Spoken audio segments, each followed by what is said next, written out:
உறவுகள் அனைவருக்கும் அஸ்ஸலாமு அலைக்கும் வரஹ்மத்துல்லாஹி வபரகாத்துஹு. நீங்கள் தற்போது தமிழில் குர்ஆன் யூடியூப் சேனலை பார்வையிட்டு வருகின்றீர்கள். இவ்வீடியோவில் மதிப்பிற்குரிய மார்க்க அறிஞரின் பயனுள்ள ஒரு பயானை உங்களோடு பகிர்கின்றோம். அதை மனமுவந்து முழுவதுமாக கேட்டு உங்கள் வாழ்க்கையில் நடைமுறைப்படுத்துங்கள். وأشهد أن لا إله إلا الله وحده لا شريك له وأشهد أن محمدا عبده ورسوله. اللهم صل على محمد وعلى آل محمد كما صليت على إبراهيم وعلى آل إبراهيم إنك حميد مجيد. اللهم بارك على محمد وعلى آل محمد كما باركت على إبراهيم وعلى آل إبراهيم إنك حميد مجيد. فقد قال الله تعالى في القرآن الكريم: أعوذ بالله من الشيطان الرجيم. يا أيها الذين آمنوا اتقوا الله حق تقاته ولا تموتن إلا وأنتم مسلمون.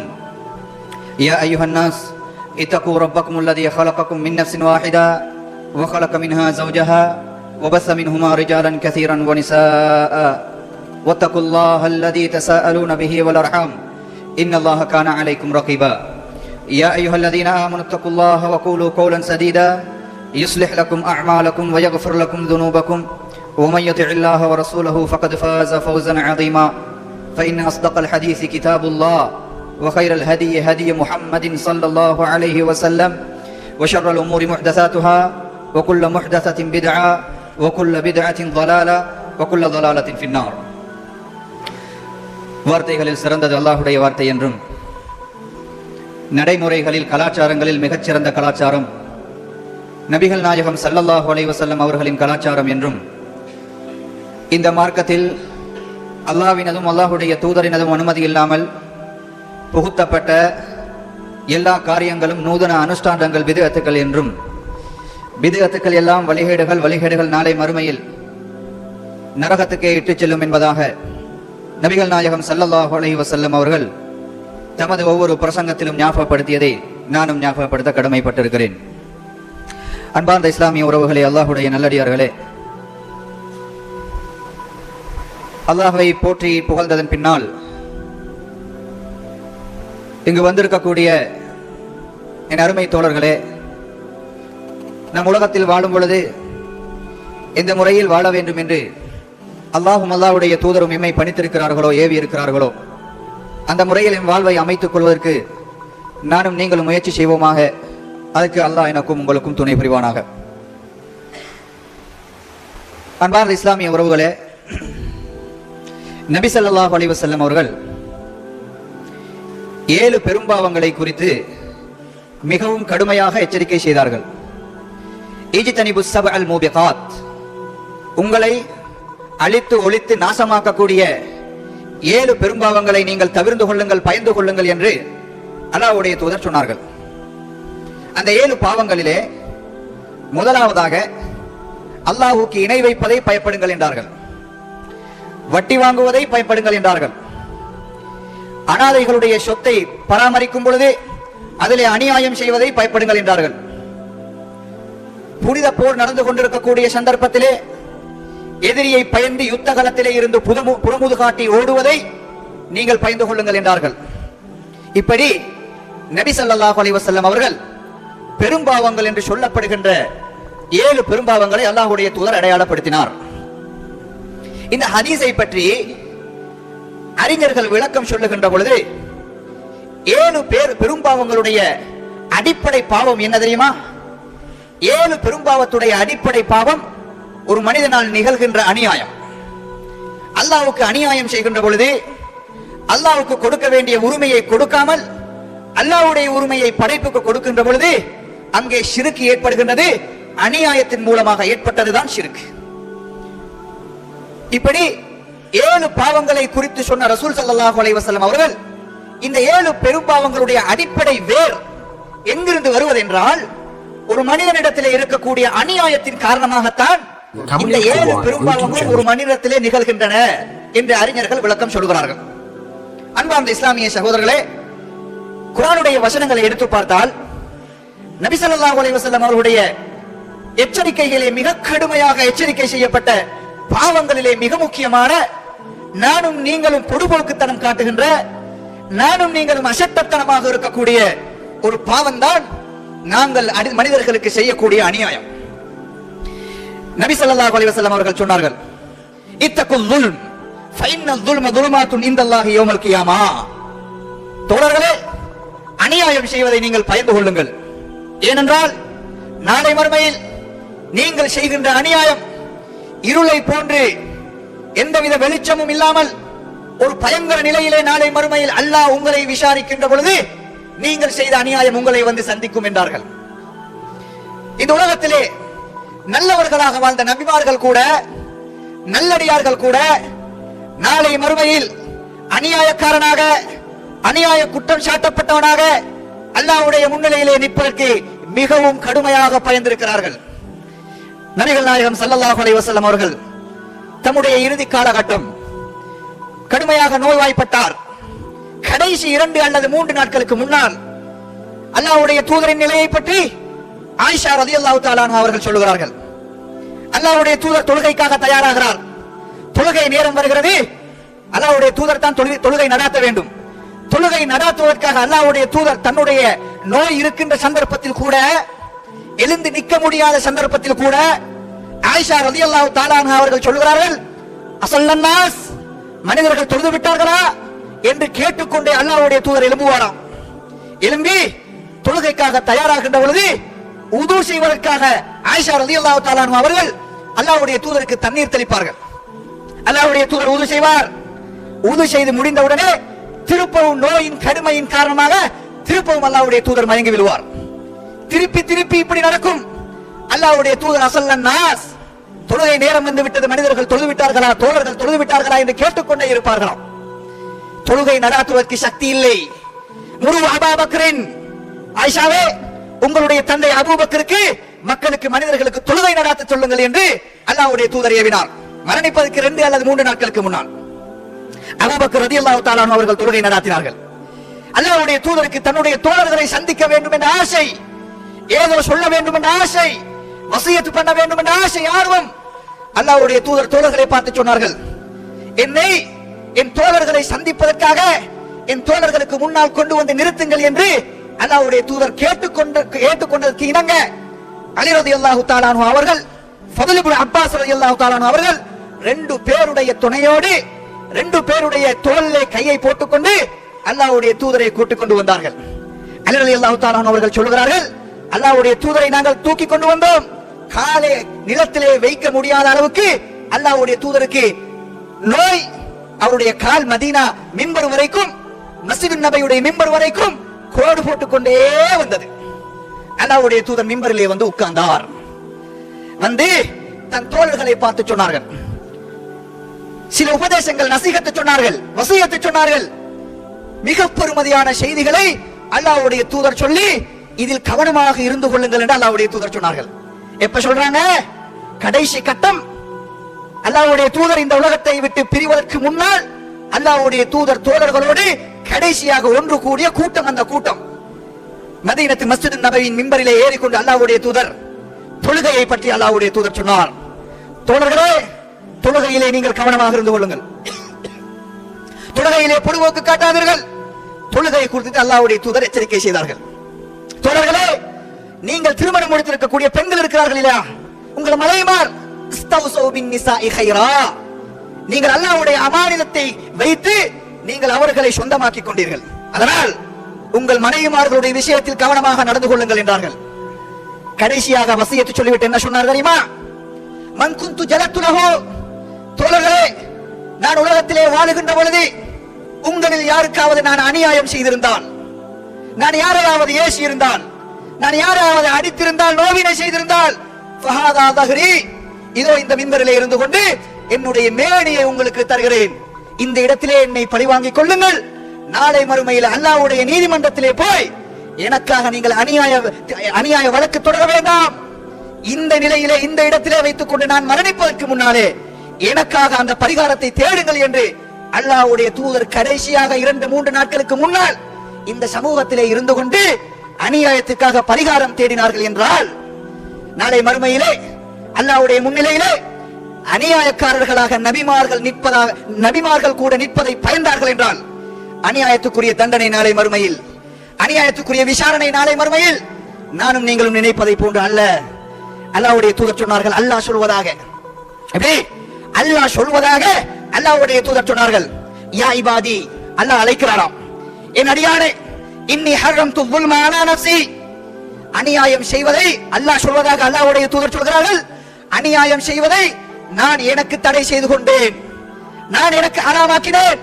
ஃபலா தஸாலமு, எனவே நீங்கள் உங்களுடைய சகோதரருக்கு, நீங்கள் உங்களுக்கு இடையிலே அநியாயம் செய்து கொள்ள வேண்டாம் என்று அல்லாஹ் சொல்வதாக அல்லாஹ்வுடைய தூதர் நபிகள் நாயகம் ஸல்லல்லாஹு அலைஹி வஸல்லம் அவர்கள் சொன்னார்கள். அதேபோன்று குர்ஆன் அநியாயக்காரனுக்குரிய தண்டனையை, அநியாயக்காரனுக்கு சொல்லுகின்ற அந்த தண்டனையை பற்றி அல்லாஹ் நிறைய இடங்களிலே சொல்லுகிறான். குர்ஆன் ஓதியவருக்கு இந்த வசனம், இந்த சொல் பல தடவை ஞாபகம் வந்திருக்கும். ஸாலிமீன், ஸாலிமூன், ஸாலிம் என்கின்ற வார்த்தையை குர்ஆனிலே பல இடங்களிலே பார்க்கலாம். இன்னஹு லா யுஃப்லிஹு ஸாலிமூன், நிச்சயமாக அநியாயக்காரன் ஒருபோதும் வெற்றி பெற மாட்டான். அலா லஅனத்துல்லாஹி அலல் ஸாலிமீன், அல்லாஹ்வுடைய சாபம் அநியாயக்காரனுக்கு உண்டாகட்டும் போன்ற வசனங்களை குர்ஆனிலே நிறைய இடங்களிலே பார்க்கலாம். அன்பார்ந்த இஸ்லாமிய சகோதரர்களே, இன்னும் சொல்வதாக இருந்தால், எந்த அளவுக்கு அநியாயம் என்பது அல்லாஹ்வுடைய கோபத்தை வருவிக்க கூடியது என்றால், இந்த உலகத்திலே எங்களுக்கு முன்னால் நிறைய சமூகங்கள், நபிமார்களுடைய கவும்கள் வாழ்ந்தார்கள். அது ஆடு சமூகமாக இருக்கட்டும், சமூகமாக இருக்கட்டும், எந்த சமூகமாக இருந்தாலும் அல்லாஹ் ஒவ்வொரு சமூகத்தை பற்றி வரலாறு சொல்லுகின்ற பொழுது குர்ஆனிலே அவர்கள் அழிக்கப்பட்ட வரலாறை அல்லாஹ் எவ்வாறு நிறைவு செய்கிறான் என்றால், وَكَمْ قَصَمْنَا مِنْ قَرْيَةٍ كَانَتْ ظَالِمَةً وَأَنشَأْنَا بَعْدَهَا قَوْمًا آخَرِينَ. அல்லாஹ் சொல்கிறான், எத்தனையோ ஊர், எத்தனையோ கிராமவாசிகள், எத்தனையோ சமுதாயம் நாங்கள் அழித்திருக்கிறோம். ஏன்? கானத் லாலிமத்தன், அந்த ஊர்வாசிகள், அந்த கவும்கள் எல்லோரும் அநியாயக்காரர்களாக மாறினார்கள். அந்த ஊரிலே அநியாயம் தலைவிரித்து ஆடியது. அல்லாஹ்வுக்கு எதிராக அநியாயமும் தான், மனிதர்களுக்கு எதிராக அநியாயமும் தான்.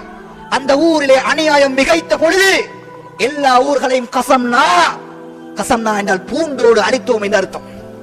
அல்லாஹ் குர்ஆன்ல சொல்றான், இதற்கு முன்னால் வாழ்ந்த சமூகங்கள் அழிக்கப்பட்டதற்குரிய மிக பிரதானமான காரணம் அந்த சமூகங்கள் அநியாயம் செய்தார்கள். இன்னும் சொல்வதாக இருந்தால், இஸ்லாம் அநியாயத்தை எப்படி பார்க்கிறது தெரியுமா? அல்லாஹ்வுடைய தூதர் சொன்னார்கள், உذிபத் இம்ராத்துன் ஃபீ ஹிர்ரத்தின் ஹபஸஹா, ஒரு பெண் ஒரு பூனையை, ஐயறிவு மிருகம் ஒரு பூனையை அடைத்து வைத்து அதற்கு பசிக்கின்ற பொழுது தீனி கொடுக்காமல், தாகம் வருகின்ற பொழுது தண்ணீர் கொடுக்காமல் அடைத்து வைத்ததற்காக அல்லாஹ் ஒரு பெண்ணை நரகத்திலே போட்டு வேதனை செய்வான். யாருக்கு? பசிக்கின்ற பொழுது ஒரு ஐயறிவு மிருகத்துக்கு, தாகம் வருகின்ற பொழுது அதற்கு தண்ணீர் கொடுக்காமல் ஒரு ஐயறிவு மிருகத்துக்கு அல்லாஹ் ஒரு பெண் செய்த ஒரு அநியாயத்துக்காக அல்லாஹு தஆலா நாளை மறுமையிலே நரகத்திலே போட்டு வேதனை செய்வானாம். அல்லாஹ்வுடைய தூதர் சொன்னார்கள், அல்லாஹ் நாளை மறுமையிலே விசாரிக்கின்ற பொழுது இந்த உலகத்திலே ஒரு கொம்பில்லாத ஆட்டை, ஒரு கொம்புள்ள ஆடு முட்டி மோதி அந்த கொம்புள்ள ஆடு கொம்பில்லாத ஆட்டை காயப்படுத்தி இருந்தால், நாளை மறுமையிலே அல்லாஹ் விசாரிக்கின்ற பொழுது ரெண்டு ஆட்டையும் அல்லாஹ் உயிர்ப்பித்து, இந்த ஆட்டுக்கு அநியாயம் நடந்ததோ அந்த ஆட்டுக்கு திருப்பி கொம்பு கொடுக்கப்பட்டு திருப்பி அதே மாதிரி குத்திய ஆடை குத்த சொல்லி ரெண்டு ஆட்டையும் அல்லாஹ் தஆலா அழித்து விடுவான் என்று அல்லாஹ்வுடைய தூதர் சொன்னார்கள். என்றால் அன்பார்ந்த இஸ்லாமிய சகோதரர்களே, அநியாயம் செய்கின்ற விஷயத்திலே எங்களுக்கு பொடுபோக்குத்தனம். எப்படி அநியாயம் செய்கிறோம்? அல்லாஹ்வுடைய தூதர் சொன்னார்கள், மனிக்தத அஷ்பரம் மினல் அர்த் தவக்கஹு அல்லாஹு இய்யாஹு யௌமல் கியாமத்தி மின் சபீ அரதீன். அல்லாஹ்வுடைய தூதர் சொன்னார்கள், யார் இந்த உலகத்திலே தனக்கு உரிமை இல்லாத ஒரு நிலத்தை அநியாயமாக வேறொருடைய நிலத்திலிருந்து அநியாயமாக ஒரு ஜான் எடுக்கிறானோ, ஒரு ஏக்கர் அல்ல, ஒரு பேச்சு அல்ல, ஒரு ஷான் நிலத்தை, தனக்கு உரிமை இல்லாத, தன்னுடைய சொத்து இல்லாத ஒரு நிலத்தை அநியாயமாக யார் கைப்பற்றிக் கொள்கிறானோ, இவனுக்கு நாளை மறுமையிலே அல்லாஹு தஆலா இந்த பூமியை போன்று 70 மடங்கு பூமியை அவருடைய களத்திலே தொங்க போடுவான். சுப்ஹானல்லாஹ். இன்னைக்கு சமூகத்தில் இருக்கக்கூடிய மிகப்பெரிய பிரச்சனை என்ன பிரச்சனை? காணி பிரச்சனை. அந்த காணியை கைப்பற்றுகின்றவர்கள் அநியாயமாக கைப்பற்றுகின்ற ஒரு நிலையை இந்த சமூகத்திலே பார்க்கிறோம். அதுல கூட பெருமை, என்ன பெருமை? தனக்கில்லாத, தனக்கு சொந்தமில்லாத, நன்றாக தெரியும் இது என்னுடைய காணி அல்ல, எனக்கு உரிமை இல்ல, தெரிந்ததன் பின்னாலும் அதற்காக ஒரு கேஸ் கோர்ட்ல, அதற்காக பணம் செலவழிக்கிறார். யாரோ ஒருவனுடைய சொத்தை அபகரிப்பதற்காக. அதுல வேற பெருமை. ஏண்ட லாயர் பேசினார், அவர் பேசினா விடுவாரா? நான் கேஸ் வெத்தி 2 வருஷம் தான் இந்த கேஸ் ஓடிச்சு. அண்ணா அந்த காணி எனக்கு, அந்த பூமி எனக்கு. நாங்க ஏண்ட லாயர் இந்த கேஸுக்கு இறங்கினா அது வெத்தி இவ்வளவு செலவழிச்சேன், எனக்கு 10 லட்சம் போச்சு. அநியாயத்தை விலை வாங்குவதற்காக. சுப்ஹானல்லாஹ். அல்லாஹ்வுடைய தூதர் சொன்னார்கள், ஒரு ஜானை யாராவது அநியாயமாக அபகரித்துக் கொண்டால் நாளை மறுமையிலே அவனுக்கு இந்த பூமியிட மடங்கில் 70 மடங்கு பூமியை அல்லாஹ் தஆலா அவனுடைய களத்திலே தொங்க போடுவான் என்று நபிகள் நாயகம் ஸல்லல்லாஹு அலைஹி வஸல்லம் அவர்கள் சொன்னார்கள். இதே போன்று வியாபாரத்தை எடுங்கள். தன்னுடைய செல்வத்தை பெருகிக் கொள்வதற்காக அற்பமான ஒரு லாபம், அற்பமான ஒரு லாபத்துக்காக இன்னொருவனுடைய சொத்தை, இன்னொருவனுடைய உரிமையை அநியாயம் செய்து, பொய் சொல்லி, ஏமாற்றி தன்னுடைய லாபத்தை, பொருளாதாரத்தை பெருக்கிக் கொண்டு அநியாயம் செய்கின்றவர் எத்தனை பேர்? தோழர்களே, இதே போன்ற ஒரு சமூகம் உலகத்திலே வாழ்ந்தார்கள். அல்லாஹ் எப்படி அளித்தான் தெரியுமா? அவர்களை பற்றி குர்ஆன் சொல்கிறது, வியாபாரத்திலே அநியாயம் செய்தவர்கள், மற்றவனை சுரண்டியவர்கள், மற்றவனுடைய சொத்திலே ஆசை, பேராசை, தனக்கு சொத்து சேர்க்குவதற்காக எந்த வழியால் வந்தாலும், அது குறுக்கு வழியாக இருந்தாலும், யாருக்கு அநியாயம் நடந்தாலும், தன்னுடைய சொத்தை பெருக்கிக் கொள்வதற்காக தன்னுடைய பொருளாதாரத்திலே மோசடி. மதியன் கிராமவாசிகளை பற்றி அல்லாஹ் குர்ஆனிலே சொல்கிறான். ஷுஐப் நபி அந்த கிராமவாசிகளுக்கு இஸ்லாத்தை சொல்லுவதற்காக அனுப்பப்பட்டார். சூரா ஹூதை எடுத்து பாருங்கள், அல்லாஹ் விலாவாரியாக இவர்களை பற்றி பேசுகிறான். வைலா மதியன் ஆகாகும் ஷுஐபா, மதியன் கிராமத்துக்கு ஷுஐப் என்ற நபியை நாங்கள் இறை தூதராக அனுப்புகிறோம். அந்த நபி வந்தார், அந்த கிராமவாசிகளிடத்திலே வந்து ஏகத்துவ பிரச்சாரம் செய்தார். பிரச்சாரம் செய்த நபி அந்த சமூகத்திலே இருந்த மிக பிரதானமான ஒரு பாவத்தை சேர்த்து சுட்டிக்காட்டினார். என்ன செஞ்சாங்க அந்த கிராமவாசிகள்? அளவு நிறுவையிலே மோசடி. மற்றவருடைய பொருள்களிலிருந்து தங்களுக்காக அளந்து எடுக்கின்ற பொழுது நியாயமாக, நீதமாக நடந்து கொள்வார்களாம். மற்றவனிடத்திலே காசி வாங்கி தன்னுடைய பொருளை கொடுக்கின்ற பொழுது அதிலே ஏமாற்றம், அதிலே மோசடி, அதிலே பொய். ஷுஐப் நபி வந்து சொன்னார், லா தன்குசுல் மிக்கியால வல் மீசான, என் சமூகமே, அளவு நிறுவையிலே நீங்கள் மோசடி செய்ய வேண்டாம் என்று சொன்னார்கள். இன்னி அராக்கும் பிகைரின் வ இன்னி அகாஃபு அலைக்கும் அஸாப யௌமின் அலீம்.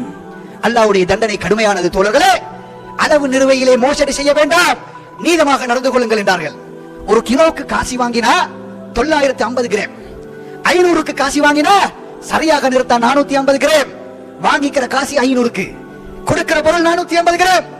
கேட்டார்கள், என்ன சொன்னாங்க? அதுக்கு காரணம், இது எங்களோட வியாபார முறை, இது எங்களோட சிஸ்டம், இதுதான் எங்கள் அப்பம் பாட்டன் காலத்திலிருந்து வந்து ப்ராஃபிட் தேடுகின்ற முறை இப்படித்தான்.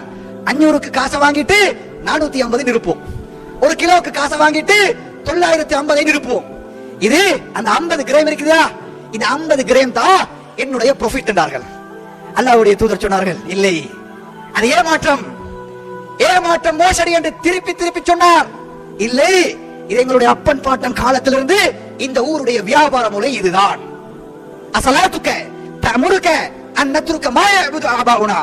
ஷுஐபே, எங்கட வாப்பா செஞ்ச விஷயத்தை நீங்க இப்ப வந்து சொன்னா எப்படி முடியும்? அதை எப்படி நிப்பட்ட முடியும்? அதெல்லாம் நிறுத்த முடியாது என்று அல்லாஹ்வுடைய தூதரோடு முட்டி மோதி கொண்டார்கள். அல்லாஹ்வுடைய தூதர் திருப்பி திருப்பி சொன்னார், அளவு நிறுவையிலே மோசடி செய்து அந்த ஊர் அநியாயக்கார ஊராக மாறியது. அல்லாஹ்வுடைய தூதர் காலை நேரத்திலே ஷுஐப் நபி தம் சமூகத்தை அழைத்து சொன்னார், என் சமூகமே, இந்த மதியன் கிராமத்துக்கு நேராக ஒரு பெரிய ஒரு கார் இருள், ஒரு மேகம் மூண்டிருக்கிறது. அல்லாஹ்வுடைய தண்டனை உங்கள் ஊரை நெருங்கி இருக்கிறது என்றார்கள். திருந்து கொள்ளுங்கள், அல்லாஹ்விடத்திலே தௌபா செய்யுங்கள் என்று கேட்ட பொழுதும் அந்த சமூகம் என்ன சொன்னது தெரியுமா? காலு ஆரிது முன்திருனா. ஷுஐபே, உங்களுக்கு என்ன பைத்தியம்? உங்களுக்கு என்ன அல்லாஹ்வுடைய தண்டனையா? எங்கள் ஊருக்கு செழிப்பான ஒரு மழை பொழிய இருக்கிறது, அது மழை பெய்ய போகிறது பாருங்களேன் என்று ஷுஐப் நபியை பார்த்து கேலி செய்தார்கள். அல்லாஹ் சொல்கிறான், வாகதத்தில் லதீன ஸலமு ஸைஹது ஃபஅஸ்பஹு ஃபீ தியாரிஹிம் ஜாசிமீன். அவர்கள் அது மலைமுகில் என்றார்கள். இல்லை, அது அல்லாஹ்வுடைய தண்டனை, அநியாயக்காரர்களுக்கான அபய சத்தம். அல்லாஹ் பிரமாண்டமான ஒரு சத்தத்தின் மூலமாக மதியன் கிராமவாசிகளை அழித்தான். ஃபஅஸ்பஹு ஃபீ தியாரிஹிம் ஜாசிமீன். செத்த பிணங்களாக அவர்கள் அவர்களுடைய வீட்டிலே படுத்து கிடந்தார்கள் என்று குர்ஆன் எங்களுக்கு சொல்கிறது. அன்பார்ந்த இஸ்லாமிய சகோதரர்களே, ஒரு ஊர் அழிக்கப்படுவதற்கு, ஒரு சமுதாயத்துக்கு அல்லாஹ்வுடைய தண்டனை மிக அவசரமாக நெருங்குவதற்குரிய காரணம் ஒரு சமூகத்திலே நடக்கின்ற அநியாயம். அதே போன்று சொத்து பங்கீடுகளிலே சில ஊர்களிலே பார்க்கலாம், தந்தை தன்னுடைய சொத்தை பிரிக்கின்ற பொழுது, மரணத்துக்கு முன்னால் பிரிக்கின்ற பொழுது, இஸ்லாமிய சட்டம், ஷரியத் சொல்லுகின்ற சட்டம், 4 பிள்ளை இருந்தால் 4 பிள்ளைக்கும் சமமாக பிரிக்க வேண்டும். 3 ஆம்பளை, ஒரு பொம்பளை. ஒரு பொம்பளை தானே செல்ல பிள்ளை, எல்லா சொத்தையும் வாப்பா பெண்ணுக்கு கொடுப்பார். அநியாயம். மரணத்துக்கு பின்னால் பிரிப்பதாக இருந்தால் அதற்கென்று சட்ட விதிமுறை இருக்கிறது. அது வாரிசுரிமை சட்டத்தின் அடிப்படையில் பிரிக்கப்படும். அதற்கு சட்டம் வேறு. ஆனா நிறைய ஊர்கள்ல தன்னுடைய தந்தைமார்கள், தன்னுடைய பெற்றோர்கள் தான் மரணிப்பதற்கு முன்னால் சொத்துக்களை பங்கு வைப்பார்கள். வைக்கின்ற பொழுது எத்தனை பிள்ளைகள் இருக்கிறார்களோ அத்தனை பிள்ளைகளுக்கும் சரிசமமாக பிரிக்க வேண்டும். அல்லாஹ் சொல்கிறான், தில்க ஹுதூதுல்லாஹ், இதுதான் அல்லாஹ்வுடைய சட்ட வரம்பு. உமை யதஅத்த ஹுதூதல்லாஹ், யார் இந்த சட்ட வரம்புகளை மீறுகிறாரோ நுதுகிலுஹு அன்னார, அவர்களை நிரந்தரமான நரகத்திலே நுழைவிப்போம் என்று அல்லாஹ் சொல்கிறான். அன்பார்ந்த இஸ்லாமிய சகோதரர்களே, எனவே அநியாயம் என்பது இந்த உலகத்திலே மனிதன் செய்கின்ற மிகப்பெரிய, மிக கொடூரமான, அல்லாஹ்வுடைய தண்டனையை வருவிக்கக்கூடிய மிக பயங்கரமான ஒரு குற்றம் என்பதை நானும் நீங்களும் புரிந்து கொள்ள வேண்டும். அன்பார்ந்த இஸ்லாமிய சகோதரர்களே, நாளை மறுமையிலே அல்லாஹு தஆலா என்னையும் உங்களையும் விசாரிக்கின்ற பொழுது, இந்த விசாரணை அநியாயத்துக்கான விசாரணை உலகத்திலே இருக்கின்ற நீதிமன்றத்தில் விசாரிக்கின்ற விசாரணை அல்ல. அந்த விசாரணை அது அல்லாஹ்வுடைய நீதிமன்றம். உலகத்திலே இருக்கக்கூடிய நீதிமன்றங்களை போன்ற, உலகத்திலே இருக்கக்கூடிய நீதிமன்றங்களை போன்ற ஒரு நீதிமன்றம் அல்ல. அந்த நீதிமன்றம் ஒரே ஒரு நீதிபதி தான். அல்லாஹ் சாட்சியங்களை வைத்துத்தான் என்னையும் உங்களையும் விசாரிக்கிறான். இந்த உலகத்திலே வேண்டுமாக இருந்தால் என்னுடைய குற்றத்தை மறைப்பதற்காக வழக்கறிஞரை விலைக்கு வாங்கலாம், அது இந்த உலகம். சாட்சியை மாற்றலாம், அது இந்த உலகம். எனக்கு கொடுக்கப்பட்ட தீர்ப்பை மேல்முறையீடு செய்யலாம், அது இந்த உலகம். நாளை மறுமையிலே நான் ஒருவனுக்கு அநியாயம் செய்துவிட்டு அல்லாஹ்வை சந்திக்கின்ற பொழுது அந்த நீதிமன்றத்திலே சாட்சி விலைக்கு வாங்க முடியாது, சாட்சியை அளிக்க முடியாது, நீதிபதியுடைய நீதிக்கு எதிராக மேல்முறை செய்ய முடியாது. அல்லாஹ் சொல்லுகின்ற காரணம் என்ன தெரியுமா? அந்த நீதிமன்றத்தை பற்றி அல்லாஹ் சொல்கிறான், லா ظுல்ம அல்-யௌம், இன்றைய நாள், இன்றைய விசாரணையிலே யாருக்கும் அநியாயம் செய்யப்பட மாட்டாது. யாருக்கும் இந்த நாளிலே அநியாயம் இல்லை. வலா முஅக்கிப லிஹுக்மிஹி, அல்லாஹ் எதை தீர்ப்பு சொல்கிறானோ அந்த தீர்ப்புக்கு எதிராக மேல்முறையீடு செய்வதற்குரிய சந்தர்ப்பமும் அங்கே இல்லை. இந்த உலகத்துல தான் குற்றம் செய்ததன் பின்னால் சாட்சியை அளித்த வரலாறுகள் நிறைய இருக்கிறது. அதை பெருமையாக கூட சொல்லுவார்கள், எனக்கு எதிராக சாட்சி இல்லை, எனக்கு எதிராக எந்த ப்ரூவும் இல்லை என்று சொல்ல முடியும் உலகத்திலே. அல்லாஹ் என்ன சொல்கிறான்? வகுல்ல இன்சானின் அல்ஸம்னாஹு தாயிரஹு ஃபீ உனுகி, நாங்கள் ஒவ்வொரு மனிதனையும் விசாரிக்கின்ற பொழுது அவருடைய பட்டோலை அவருடைய களத்திலே நாங்கள் தொங்க போடுவோம். வகுல்ல இன்சானின் அல்ஸம்னாஹு தாயிரஹு ஃபீ உனுகி வனுக்ரிஜு லஹு யௌமல் கியாமத்தி கிதாபன் யல்காஹு மன்ஷூரா. அல்லாஹ் சொல்றான், நாளைக்கு அவனை விசாரிக்கின்ற பொழுது அல்லாஹ் அவனுடைய களத்திலே தொங்க போட்ட அந்த புத்தகத்தை அவனே விரித்து பார்ப்பான். இக்ரா கிதாபக், அல்லாஹ் சொல்றானாம், உன் புத்தகத்தை நீயே வாசி. நான் என்னென்ன காரியங்கள் எல்லாம் செய்தேனோ எல்லாவற்றையும் அல்லாஹ்க்கு வேறு ஆணிவேராக பதிவு செய்து வைத்திருக்கிறான். அதற்காக இந்த உலகத்திலே ஏற்பாடு செய்து வைத்திருக்கிறான். நான் விடுகின்ற ஒவ்வொரு மூச்சும், நான் எடுக்கின்ற ஒவ்வொரு எட்டும் எனக்கு பதிவு செய்யப்பட்டுக் கொண்டே இருக்கிறது. அந்த செட்டப் தான் நாளை மறுமையிலே சாட்சியாக வரப்போகிறது. அல்லாஹ் சொல்றான், இக்ரா கிதாபக் கஃபா பினஃப்ஸிகல் யௌம அலைக ஹஸீபா, உன்னுடைய செயலுக்கு கணக்கு தீர்த்துக் கொள்வதற்காக இந்த புத்தகம் உனக்கே போதும். அந்த மனிதன் அந்த புத்தகத்தை பார்ப்பான். மாலி ஹாதல் கிதாப் லா யுகாதிரு ஸகீரத்தன் வலா கபீரத்தன் இல்லா ஸஹா. அந்த மனிதன் சொல்லுவானாம், இந்த புத்தகத்துக்கு என்ன நேர்ந்தது? இந்த புத்தகத்தை அற்பமான காரியங்களை கூட விடாமல் பதிந்து வைத்திருக்கிறது என்று அல்லாஹ் குர்ஆனிலே சொல்கிறான். யௌம யஅல்லுல் ஸாலிமு அலா யதை, நாளை மறுமையிலே குர்ஆன் சொல்கிறது, நாளை மறுமையிலே அநியாயக்காரன் தன்னுடைய அநியாயத்தை கண்டவன் பின்னால் தான் அநியாயக்காரனாக இந்த நீதிமன்றத்திலே நிற்கின்ற பொழுது அநியாயத்தின் கோரம் தாங்க முடியாமல் கை செய்யப்பட்டவனாக தன்னுடைய கையை தானே கடித்து கொதறிக் கொள்வான் என்று குர்ஆன் எங்களுக்கு சொல்கிறது. அன்பார்ந்த இஸ்லாமிய சகோதரர்களே, அல்லாஹு தஆலா இப்படியான ஒரு நீதிமன்றத்தில் தான் என்னையும் உங்களையும் விசாரிக்க போகிறான் என்றால், நாளைக்கு அல்லாஹ்வுடைய நீதிமன்றத்திலே இந்த உலகத்திலே அநியாயம் செய்தவனாக நாளை மறுமையில் ஒருபோதும் தப்ப முடியாது. அல்லாஹ்வுடைய தூதர் கேட்டார்கள், தோழர்களே, அத்ததுரூன மனில் முஃப்லிஸ், உங்களுக்கு பங்களோட்டுக்காரன் திவாலி யார் என்று தெரியுமா? அல்லாஹ்வுடைய தூதர் கேட்டதற்கு சஹாபாக்கள் நினைத்தார்கள் அல்லாஹ்வுடைய தூதர் பிசினஸ் பேசுறார்கள், பிசினஸ்ல பங்களோட்டுக்காரனை பற்றி கேட்கிறார்கள். அல்லாஹ்வுடைய தூதருக்கு சஹாபாக்கள் சொன்னார்கள், யார சொல்லலாம், யாருக்கு திர்கம் தீனார் வெள்ளிக்காசி தங்கக்காசி சொத்து சுகம் எல்லாம் இருந்ததோ அவருக்கு இல்லாமல் போகின்ற பொழுது அவர்தானே பங்களோட்டுக்காரர் என்று அல்லாஹ்வுடைய தூதரை பார்த்து சொன்னார்கள். இல்லை, அவர் அல்ல முஃப்லிஸ், நான் மறுமையில் முஃப்லிஸை கேட்கிறேன். மறுமையிலே முஃப்லிஸ் யாரு தெரியுமா? ஒரு மனிதன் நிறைய தொழுகையோடு, நிறைய ஜக்காத்தோடு, நிறைய நன்மையான காரியங்களோடு, தான தர்மங்களோடு மூட்டை மூட்டையாக எடுத்துக்கொண்டு விசாரணைக்காக அல்லாஹ்வுடைய நீதிமன்றத்திலே வந்து நிற்பார். அவருக்கு எதிராக ஒரு மனிதர் வருகிறான். அல்லாஹ்விடத்திலே வந்து, யா அல்லாஹ், இவன் என்னுடைய சொத்தை அபகரித்தான். இன்னொரு வருவார், யா அல்லாஹ், இவன் என்னுடைய மானத்தை வாங்கினான். இன்னொரு வருவார், யா அல்லாஹ், இவன் அநியாயமாக என்னை திட்டினான். யா அல்லாஹ், இவன் அநியாயமாக எனக்கு புறம் பேசினான். இப்படி அவனுக்கு எதிரான வழக்குகள் வருகின்ற பொழுது என்ன மூட்டைகளை கொண்டு வந்தானோ அந்த மூட்டைகளில் இருந்து எதிராக வழக்கு தொடரக்கூடியவர்களுக்கு அந்த மூட்டைகள் எல்லாம் கொடுக்கப்படும். அல்லாஹ்வுடைய தூதர் சொன்னார்கள், அவனுடைய எல்லா நன்மைகளும் தீர்ந்ததன் பின்னால் ஒரு வழக்காளி வருவார், யா அல்லாஹ், எனக்கு இவர் என்ன காரியத்தை செய்தார், அவனிடம் எடுத்து கொடுப்பதற்காக அவனுக்கு நன்மை இல்லை, நன்மை மூட்டை காலியாகிவிட்டது. அல்லாஹ்வுடைய தூதர் சொன்னார்கள், யார் வழக்கு தொடுத்தானோ அவனுடைய பாவத்திலிருந்து இவனுடைய பாவச்சுமை அதிகரிக்கப்படும். இவன் தான் அல்லாஹ்வுடைய தூதரை முஃப்லிஸ் என்றார்கள். தோழர்களே, முஃப்லிஸ் இவன் தான். தீனாரோ திர்கமோ தங்க காசோ வெள்ளி காசோ இருந்து இல்லாமல் போனவன் அல்ல. உண்மையான முஃப்லிஸ், உண்மையான வங்கரத்துக்காரர் தான் நன்மை செய்து விட்டேன் என்று நம்பிக்கையோடு அவன் வருகின்ற சந்தர்ப்பத்தில் எந்த நன்மைகள் எல்லாம் நாளை மறுமையிலே அவன் செய்த அநியாயத்துக்காக தீர்ந்து விடுமோ அவன் தான் முஃப்லிஸ் என்று அல்லாஹ்வுடைய தூதர் சொன்னார்கள். அன்பார்ந்த இஸ்லாமிய சகோதரர்களே, இந்த நிலைமைதான் ஒரு மூமினுக்கு, ஒரு முஸ்லிமுக்கு ஏற்படக்கூடிய மிக கொடூரமான ஒரு நிலை. அநியாயம் என்பது நானும் நீங்களும் நினைப்பதை போன்று அல்ல. அநியாயம் என்பது நீங்களும் நினைப்பதை போன்று சாதாரணமான காரியம் அல்ல. இன்னும் ஒன்றை நான் சொல்லுகிறேன். எங்கள் சமூகத்திலே இருக்கக்கூடிய வியாபாரிகளிடத்திலே இருக்கக்கூடிய நானும் நீங்களும் கணக்கில் எடுக்காத அல்லாஹ்வுடைய தூதர் தெளிவான அநியாயம் என்று சொன்ன ஒரு முக்கியமான ஒரு செயல் என்ன தெரியுமா? நான் ஒரு வியாபாரி, உங்களிடத்திலே ஒரு பொருளை வாங்குகிறேன். வாங்கினா ஒரு பொருளை வாங்கி 3 நாட்களில் அல்லது ஒரு கிழமையில உங்களுக்கு காசு தருகிறேன். டியூ, கடனுக்காக வாங்குகிறேன்.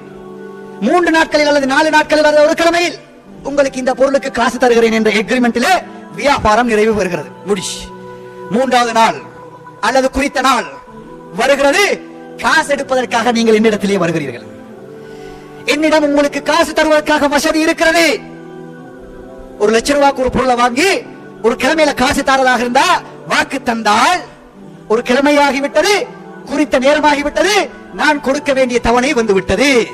நீங்கள் வருகிறீர்கள், என்னுடைய அக்கவுண்ட்ல காசு இருக்கு, எனக்கு கொடுப்பதற்காக வசதி இருக்கிறது. ஆனா நான் என்ன செய்றேன் தெரியுமா? காலையில வந்தா கொஞ்சம் பின்னேறம் வாரீங்களா, திருப்பி பின்னேறம் வருவார். நாளை காலையில வாரீங்களா, திருப்பி நாளை காலையில வருவார். இதை வெள்ளிக்கிழமை இல்லையா, இன்னைக்கு கணுதனு செய்யறது இல்ல, நாளைக்கு சனி அல்லது ஞாயிறு, திங்கக்கிழமை பார்ப்போம். இப்படி காசு கொடுப்பதற்காக வசதி இருக்கின்ற பொழுது யாருக்கு நான் காசு கொடுக்க வேண்டுமோ அவரை அலக்களிக்க செய்தால், அந்த உரிமையாளியை நாங்கள் இப்படி அவர்களுக்கு தவணை போட்டு அவரை அநியாயமாக இப்படி தவணை கொடுத்தால், அல்லாஹ்வுடைய தூதர் சொன்னார்கள், மத்தலுல் கனிய்யு துல்முன், தனக்கு கொடுப்பதற்கு காசு இருக்கக்கூடிய சந்தர்ப்பத்திலும் கொடுக்காமல் அவரை வாட்டி வதைக்கின்ற இந்த காரியம் இருக்கிறது, இது தெளிவான அநியாயம் என்று அல்லாஹ்வுடைய தூதர் சொன்னார்கள். சர்வ சாதாரணமாக வியாபாரிகளிடத்தில் நடக்கக்கூடிய ரொட்டேஷனுக்காக தான் கொடுப்பதற்கு வசதி வாய்ப்புகள் இருந்தும் அந்த மனிதர்களை கொடுக்க வேண்டியவர்களை அவர்களை அலக்களிக்க செய்வதே அல்லாஹ்வுடைய தூதர் சொன்னார்கள் அநியாயம் என்று. எனவே அன்பார்ந்த இஸ்லாமிய சகோதரர்களே, நாம் யாருக்காவது அநியாயம் செய்திருந்தால் அந்த அநியாயத்துக்காக பரிகாரம் தேடியவர்களாக அல்லாஹ் என்னையும் உங்களையும் மாற்றி அருள்வானாக. அல்ஹம்துலில்லாஹ் வஸ்ஸலாத்து வஸ்ஸலாமு அலா ரசூலில்லாஹ் முஹம்மது இப்னு அப்துல்லாஹ் வ அலா ஆலிஹி வ ஸஹ்பிஹி அஜ்மஈன். அம்மா பஅத். அன்பார்ந்த இஸ்லாமிய சகோதரர்களே, அல்லாஹ்வுடைய நல்லடியார்களே, நபி ஸல்லல்லாஹு அலைஹி வஸல்லம் அவர்கள் ஒரு அநியாயம் செய்யப்பட்டவருடைய துஆவுடைய கோரத்தை கடுமையை அல்லாஹ்வுடைய தூதர் எங்களுக்கு சொன்னார்கள். நான் யாருக்காவது அநியாயம் செய்திருந்தால் அந்த அநியாயம் செய்யப்பட்டவன் அல்லாஹ்விடத்திலே பிரார்த்தனை செய்தால் அந்த பிரார்த்தனை அல்லாஹ்விடத்தில் எந்த அளவுக்கு ஏற்கப்படும் என்பதை அல்லாஹ்வுடைய தூதர் அழகான ஒரு சந்தர்ப்பத்திலே சொன்னார். அதுவும் அல்லாஹ்வுடைய தூதரின் கடைசி காலகட்டம். முஆத் ரலியல்லாஹு தஆலா அவர்களை அழைத்தார்கள். யா முஆத், முஆதை அழைத்தார்கள். மிகவும் பிரபல்யமான ஒரு சஹாபி, மிகவும் படித்த ஒரு சஹாபி. அல்லாஹ்வுடைய தூதர் தன்னுடைய கடைசி காலகட்டத்திலே முஆதை அழைத்து யமன் நாட்டுக்கு தாவா செய்வதற்காக, யமன் நாட்டுக்கு இஸ்லாத்தை போதிப்பதற்காக அனுப்புவதற்காக தயார்படுத்தினார். அல்லாஹ்வுடைய தூதர் முஆத் ரலியல்லாஹு தஆலா அவர்களை அழைத்துக் கொண்டு கையை, அல்லாஹ்வுடைய முஆத் ரலியல்லாஹு தஆலா அவருடைய கையை பிடித்துக் கொண்டு மஸ்ஜிதுன் நபவியை தாண்டி மதீனத்து போர்டர் வரைக்கும் வந்தார்கள். வந்து முஆத் ரலியல்லாஹு தஆலா அவருடைய தோளிலே தட்டி சொன்னார்கள், யா முஆத் லஅல்லக லா தல்கானி பாத ஆமி ஹாதா. முஆதே, உன்னை இஸ்லாத்தை சொல்லுவதற்காக யமன் நாட்டுக்கு நான் அனுப்ப போகிறேன். நீ திரும்பி யமனிலிருந்து இந்த மதீனாவுக்கு வருகின்ற பொழுது உன்னுடைய தோழராகிய முஹம்மதை நீ காண மாட்டாய். வலஅல்லக தமுர்ரு பிகப்ரி, நீ என்னுடைய அடக்கஸ்தலம், என்னுடைய கபரை தான் நீ காண்பாயே தவிர என்னை உனக்கு சந்திப்பதற்கான சந்தர்ப்பம் கிடைக்காது. நானும் நீயும் சந்திக்கின்ற கடைசி சந்தர்ப்பம் இந்த சந்தர்ப்பம். முஆத் ரலியல்லாஹு தஆலாவுடைய தோளிலே தட்டி சொன்னார்கள், இன்னக தஅதி கௌமன் அஹ்லல் கிதாப். முஆதே, யமன் நாட்டுக்கு நீ வருகிறீர். அங்கு வாழ்கின்றவர்கள் யார் தெரியுமா? வேதம் கொடுக்கப்பட்ட வேதக்காரர்கள். யகூதிகள் இருக்கிறார்கள், நசாராக்கள் இருக்கிறார்கள். அங்கே போனால் ஃபைன்னக ததுஹும் பிலா இலாஹ இல்லல்லாஹ், அவர்களுக்கு லா இலாஹ இல்லல்லாஹ் என்ற கலிமாவை அவர்களுக்கு முதலாவதாக நீ பிரச்சாரம் செய்வாயாக. அவர்கள் அதுக்கு கட்டுப்பட்டால் அல்லாஹ் தஆலா உங்களுக்கு 5 நேர தொழுகையை ஒரு நாளில் கடமையாக்கி இருக்கிறான் என்ற தொழுகையை அவர்களுக்கு சொல்லிக் கொடுப்பாயாக. அவர்கள் அதுக்கு கட்டுப்பட்டால் அவர்களுக்கு ஒரு வருடத்திலே ரமலான் மாதத்தில் நோன்பு நோக்க வேண்டும் என்ற சட்டத்தை சொல்லிக் கொடுப்பாயாக.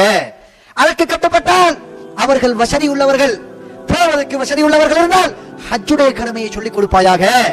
அதற்கும் கட்டுப்பட்டு விட்டால் ஜக்காத்தை பத்தி அவர்களுக்கு சொல்லிக் கொடு, ஜக்காத்தை பத்தி அவர்களுக்கு சொல்லிக் கொடு.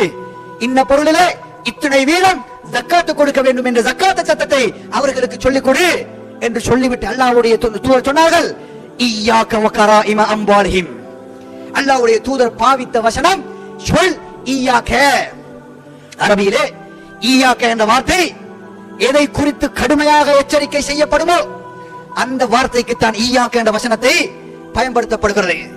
எது குறித்து? பித்அத்தை குறித்து அல்லாஹ்வுடைய தூதர் சொல்லுகின்ற பொழுது என்ன சொன்னார்? இந்த மார்க்கத்திலே புதிதாக உருவாக்கக்கூடிய இந்த பித்அத்துகளை அல்லாஹ்வுடைய தூதர் எச்சரிக்கின்ற பொழுது இதே வார்த்தையை சொன்னார்கள், இய்யாக்கும் வ முஹ்தஸாத்தில் உமூர். இந்த மார்க்கத்திலே புதிதாக உருவாகுவதை கடுமையாக உங்களுக்கு எச்சரிக்கை செய்கிறேன் என்று சொன்ன வார்த்தையை முஆதை பார்த்து அல்லாஹ்வுடைய தூதர் சொன்னார்கள், இய்யாக வகராஇம அம்வாலிஹிம். முஆதே, எச்சரிக்கையாக இருந்தவர்கள், அவர்களுடைய சொத்தை நீ எடுக்கும் பொழுது அனுப்பிரமாணமான அளவு கொஞ்சமாவது நீ அவர்களுக்கு அநியாயம் செய்து விட வேண்டாம், அவர்களுக்கு அநியாயம் செய்ய வேண்டாம். ஏனென்றால் ஃபைன்னஹு லைஸ பைனஹு வ பைனல்லாஹி ஹிஜாப். உன்னால் ஒருவருக்கு அநியாயம் நிகழ்ந்து அந்த அநியாயத்துக்காக அநியாயம் செய்யப்பட்டவன் அல்லாஹ்விடத்திலே கையேந்தி, யா அல்லாஹ், எனக்கு இந்த அநியாயம் நடைபெற்றது, இதுதான் இவர்தான் அதற்கு காரணம், இவன் என்னை அநியாயம் செய்தான் என்று பிரார்த்தனை செய்து கை உயர்த்தினால் அந்த பிரார்த்தனைக்கும் அல்லாஹ்வுக்கும் இடையிலே எந்த திரையும் இல்லை முஆதே. எனவே நீ அநியாயக்காரனுடைய தஅவாவை, அநியாயக்காரனுடைய பிரார்த்தனையை நீ பயந்து கொள் என்று அல்லாஹ்வுடைய தூதர் சொன்னார்கள் என்றார். தோழர்களே, இந்த உலகத்திலே நான் அல்லாஹ்வுக்கு ஷிர்க் செய்திருந்தால் அல்லது அல்லாஹ்வுக்கு ஏதாவது குத்தம் செய்திருந்தால் அல்லாஹ்விடத்திலே பிரார்த்தனை செய்து என்னுடைய மரணத்துக்கு முன்னால் அல்லாஹ்விடத்திலே அந்த குற்றத்துக்காக மன்னிப்பு கேட்டுக் கொள்ளலாம். ஆனால் நான் மனிதனுக்கு அநியாயம் செய்திருந்தால் நான் மரணிப்பதற்கு முன்னால் அந்த குறித்த மனிதனிடத்திலே அநியாயத்துக்காக பரிகாரம் தேடும் வரை, அநியாயமாக ஒரு சொத்தையோ அநியாயமாக ஒரு பொருளையோ இன்னொரு இடத்திலே நாங்கள் எடுத்திருந்தால் அதை திருப்பி கொடுக்கும் வரை அல்லது அந்த மனிதரை எனக்கு ஹலால் செய்யும் வரை அல்லாஹ்விடத்திலே மன்னிப்பு கிடையாது. தோழர்களே, அல்லாஹ்வுடைய தூதர் சொன்னார்கள், திர்ஹமோ தீனாரோ ஷஃபாஅத்தோ பரிந்துரைகளோ பிரயோஜனம் அளிக்காத நாளை நீங்கள் சந்திப்பதற்கு முன்னால் உங்கள் அநியாயத்துக்கான பரிகாரத்தை இந்த உலகத்திலே தேடிக்கொள்ளுங்கள் என்றார்கள் அல்லாஹ்வுடைய தூதர். அன்பார்ந்த இஸ்லாமிய சகோதரர்களே, அநியாயக்காரனாக நபிமார்கள், அநியாயக்காரனாக நல்லவர்கள் நாளை மறுமையில் இருப்பதை பயந்தார்கள் என்றால் நானும் நீங்களும் எம்மாத்திரம் தோழர்களே. எனவே எங்களுடைய பிரஸ்டீஜை பார்க்காமல், எங்களுடைய சுய கௌரவத்தை பார்க்காமல், நானும் நீங்களும் மூமினாக முஸ்லிமாக மரணிக்க வேண்டும் என்று ஆசை இருந்தால், நாளை மறுமையிலே லா ஸுல்மல் யௌம் என்கின்ற நீதிமன்றத்திலே விசாரணை நடக்கின்ற பொழுது, அல்லாஹ்வுடைய விசாரணைக்காக நாங்கள் முன்னிக்கின்ற சந்தர்ப்பத்திலே நாங்கள் அநியாய குற்றம் செய்யப்பட்டவனாக நிற்காமல் இருக்க வேண்டும் என்று நானும் நீங்களும் ஆசைப்பட்டால், நாங்கள் இந்த உலகத்தில் யாரையாவது பேசியிருந்தால், யாரையாவது ஏசியிருந்தால், யாருடையாவது மானத்தை வாங்கியிருந்தால், யாருடையாவது சொத்தை எடுத்திருந்தால், அதற்காக நாங்கள் பரிகாரம் தேடிக்கொள்ள வேண்டும். அல்லாஹு தஆலா என்னையும் உங்களையும் இந்த உலகத்திலே மரணிக்க செய்கின்ற பொழுது அநியாயம் செய்தவனாகவோ, யாருடையத்திலே யாருக்கும் அநியாயம் செய்தவனாக இந்த உலகத்திலே நாங்கள் உயிர் கைப்பற்றப்படாமல் இருப்பதற்கு வல்ல அல்லாஹ் என்னையும் உங்களையும் பாதுகாப்பானாக. அந்த அநியாயத்துக்காக பரிகாரம் தேடிக்கொண்ட நல்லுள்ளம் கொண்ட மக்களாக அல்லாஹ் என்னையும் உங்களையும் ஆக்குவானாக. அகூலு கௌலி ஹாதா வ அஸ்தக்ஃபிருல்லாஹ லி வ லக்கும் வ லிஸாஇல் முஸ்லிமீன மின் குல்லி தம் அஸ்தக்ஃபிரு இன்னஹு வல் கஃபூருர் ரஹீம். இதனை நாம் எவ்வாறு நம் வாழ்விற்கான முன்னுதாரணமாக எடுத்துக்கொள்ளலாம் என கமெண்ட் செய்யுங்கள். இந்த பயானில் உங்களுக்கு பயன் இருந்தால் தயவு செய்து தமிழில் குர்ஆன் சேனலுக்கு சப்ஸ்கிரைப் செய்யுங்கள். மற்றவர்களுக்கும் பகிர்ந்து இறைவனின் மேலான நன்மைகளை பெறுங்கள். ஜஸாக்கல்லாஹு ஹைர்.